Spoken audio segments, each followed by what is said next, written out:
It's really just a design for manufacturing element. It's not anything, we're not moving to Mars. It's more of a natural extension of what you already know. We're just giving you another set of tools to work with.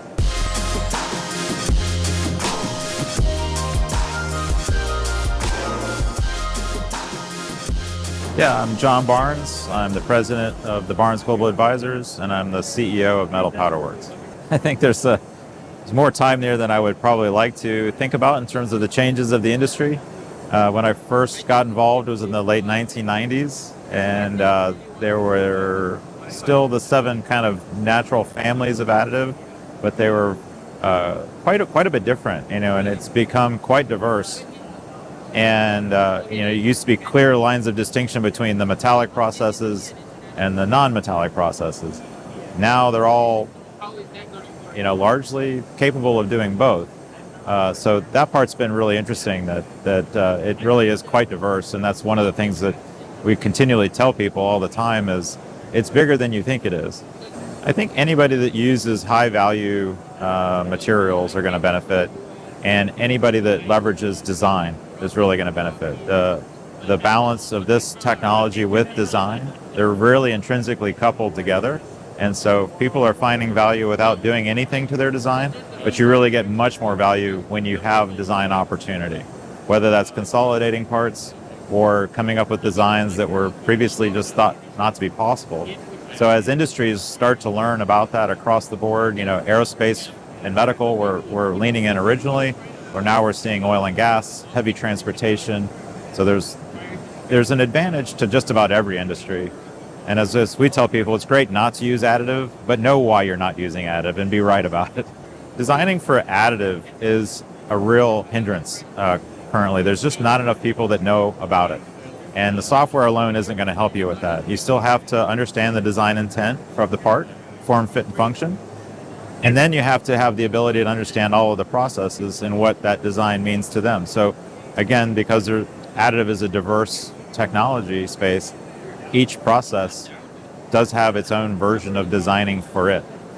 And so people see it as a barrier, but we try to explain to people across the board that if you're using casting, well, you'd probably design for the part to be cast. So it's really just a design for manufacturing element. It's not anything, we're not moving to Mars. It's more of a natural extension of what you already know. We're just giving you another set of tools to work with. If you're getting started today, do a lot of research. With my teams, both at Metal Powder Works and Barnes Global Advisors, we've made a lot of mistakes over the years because there wasn't a lot of information out there, and you learn by doing. There's a lot of information now about what other people have tried and why it didn't work. And it's also really critically important to know why it didn't work at that point in time, because the technology keeps evolving so quickly. So what didn't work 5 years ago, from maybe a business case standpoint, today might solve. The technologies are becoming more productive. So you really got to be focused. I would say do a lot of research and then really define the problem that you're solving. It's basic engineering at the end of the day. What problem are we solving, and figure that out. Well, as a materials engineer, I'm always thinking about the material side of things. On the powder, specifically with powders, I think that what we originally thought to be true about metal powders is not true. And there wasn't a lot of data, but you have to start with assumptions. And so over time, we'll rule out and get the data to make those assumptions either valid or less valid. That then really knowing what we're capable of doing with powders and whether the role of roundness or what the powder size distribution and all that stuff. Once there's more science involved, it really allows us to really think about the process and how do we get cost out of the process. If we're chasing cost that isn't there in the first place, that's not terribly helpful. So we're still going through and challenging assumptions from the early days of additive. I think SME in particular, owns the kind of the manufacturing engineering space, and that sounds very simple, but it's not. It's actually quite complicated, and it has an ability to pull people together that share a common interest in manufacturing. So as a materials engineer and a materials process engineer, the manufacturing piece sort of fell to us a lot of times.